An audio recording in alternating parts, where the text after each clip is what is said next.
It's Vintage Sound 93.1 FM, Tony Tone Show. You can see this guy Friday night at Riverside Casino and Golf Resort. It's part of Comedy Weekend. Ladies and gentlemen, please welcome Jim Breuer to the radio show. Jim, how you doing, buddy? I'm doing great. How about yourself? I'm good. So I have to tell everybody that I missed Jim Brewer's phone call. And, Jim, I have a totally ridiculous reason why, okay? Let's hear it.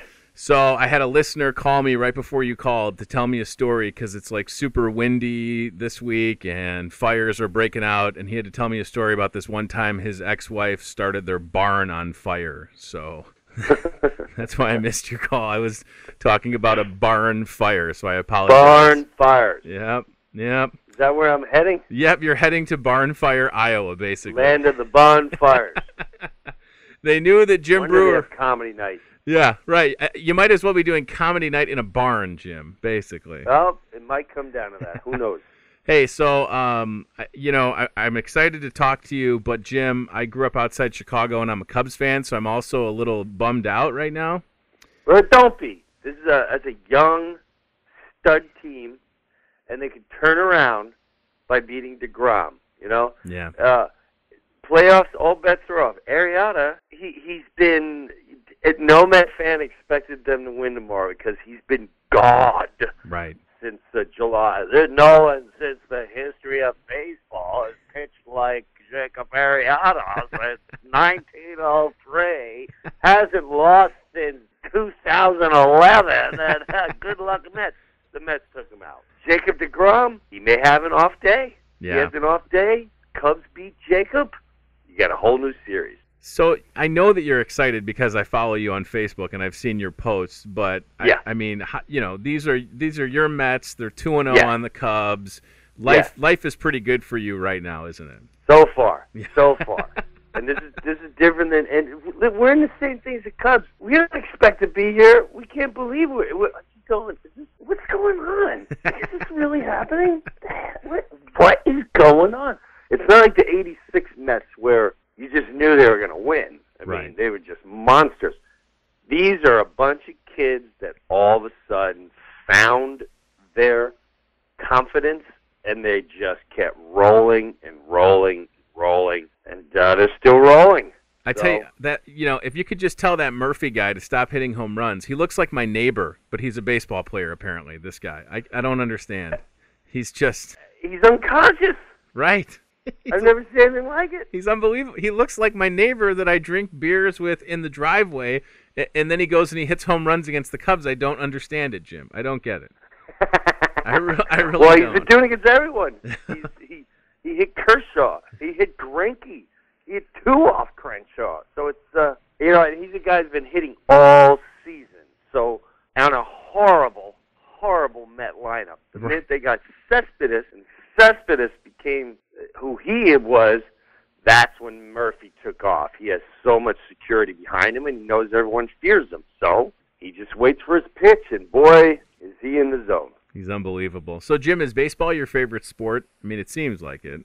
Yeah, baseball's my only... I like football. I get into football once the playoffs start, but I'm all baseball. I love the passion of baseball. I love great ball players. Mm-hmm. I love great teams. I love the Mets, but I love all of baseball. I really do. It's the most passion I have for any sport.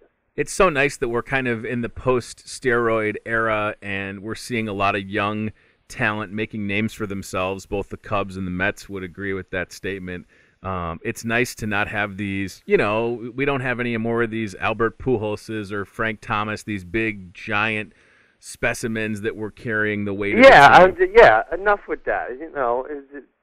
At the time, fine, it wasn't illegal, but now that they're all gone, right, it is great. And I have to say, again, I know you're a Cubby fan, that Bryant, good God, he hits the ball hard, that kid. I went to both games, and he's an exciting ball player. And, I love watching players like that. Yeah. That's what baseball is. It's a cat and mouse game. Syndergaard, just trying to get through that lineup. Right. And Harvey and the pitching, and I love it. That's what I love about baseball. Well, it's an exciting time. So Jim Breuer coming to the great state of Iowa, as I said, this Friday at Riverside Casino, which, Jim, is a great venue. You're going to have a good time. I can't wait. I'm going to crush it there. I'm on fire right now. Oh, my gosh. I'm sort of like the Mets and the Cubs. My stand-up is just... I hit a stride in 2010, yeah, and I just haven't stopped. And I love being on stage. I love being in places that I haven't been, because it's weird. People's expectation levels of me are not high for some bizarre reason. They don't know what they're getting. Oh yeah, he's a stoner from the happy. Oh yeah, Go Boy 90 years ago. Right. No, my A game is my stand-up. I crush it. So I love doing. And then they leave going, man, he don't curse, or I can't believe we've never seen him before. I leave with people going, what just happened? Who was that? What? And then boom, they're hooked. I love it. Well, I tell you what, I know that, I appreciate what you've done throughout the course of the 20 years of stand-up and everything in between. So I know what to expect, but you're right. I mean, people are going to just be floored. I want to pay you a compliment, Jim. The documentary that you did, More Than Me, with your dad a couple years ago was incredibly compelling. And, again, I followed you for a long time, but then seeing that documentary, I just had a newfound, maybe more respect for you than I already had. Well, since 2008, I was tired of what people's impression of me was. All they knew was, oh yeah, he's a guy in a half-baked. So they just assume I walk around as a pothead all day. Right. And SNL Goat Boy. That's all they really knew. When you're put, and there's so at the end of the day, I'm a very strong, faithful family man, and I took control of my life and what's put out there, and I used to tour with my father and take care of him and my mom, but I knew that was going to be the last year he was going to be able to come around with me. And I wanted to film it for a couple of reasons. One, it wasn't supposed to be a documentary film, but people would say, I love that you toured your dad. You have such a special bond. You're so inspiring. I heard that word, inspiring, and you moved me tonight. And I went, wow, maybe I should film this, and it could change people's lives or how they view their parents when they get older and they know they're not going to be around. And that, to me, is the best thing I love hearing, you're funny and blah, blah, blah. But at the end of the shows, when I have people coming up going, that movie changed my life. That is that's all I wanted for me and my dad and for other people out there. I'm all about inspiring now. If you come to my show and you leave and you're going to laugh hard, you're also going to walk away going, some of the topics he hit, I'm very inspired by what he had to say. I think you definitely put it into perspective for a lot of people, myself included, who, I find myself, Jim, I'm 32 years old now. I have a 3-year-old son and a 10-month-old son, and it's... Ooh, you're in it. I know, I'm totally in it, and it's amazing how quick you go from being a dumb kid and I don't care about anything and I'm going to party in high school and college, and now I got a job and now I got to pay bills. And now I have kids, and then I just think about my parents getting older, and it is you can kind of like go down that rabbit hole of like, holy crap, this is getting real. Yeah, I think we all go through the same process. Once you have kids, right, you have a whole new vision on life. That's when you have to turn into a man. Some people can't have, when you have kids, and you are a real father, and you are a real husband, and you really are holding your fort down with everything that comes your way, temptation and just the grind and tension, and you hold that fort that you're a man. That's a man. And there's not a lot of great examples out there for us. I know, so there's really not. I go out of the way to put that out there. I'm glad that you do that. And I know that you have 3 daughters, right? What's that? You have 3 kids, is that right? Yeah, 3 girls. Oh, man. 16. Oh, my gosh. Yeah, come on, I'm in it. You're totally in it. Yeah, you're right. The wolves are outside. I could hear, how you're talking about bonfires? I hear wolves outside. They know my girls are inside. I know what's going on. Dude. And I bet that And I don't know how much you interject the family life into comedy, but life is so funny, isn't it, Jim? I mean, it really... 90% of it. Yeah. 90% of my show is talking about where I'm at in life. That's all I know. I only talk about what I know, and that's why I've been thriving for the last couple of years. I'm not political. Mm-hmm. I'm not out to. I'm not smart. I'm a family guy. Yeah. Ex-metal head. Still love metal. 3 kids. Elderly mother I take care of. My father passed away. That's all I know, and a lot of people can relate to me. Yeah, absolutely. So I don't know if you're a Slipknot fan, but they're from Iowa. You probably knew that. Wait, what fan? Slipknot? Yes, of course. Yeah, well, they're from the great state of Iowa, and you probably knew that, but just as a little... I did know that. All right. Well, just as a little heads up. So outside of the stand-up and the stuff that you've done on Epics, you've done a documentary. Is there anything that you want to do or that's being pitched to you? Yes, it's on the way. Okay. Yes.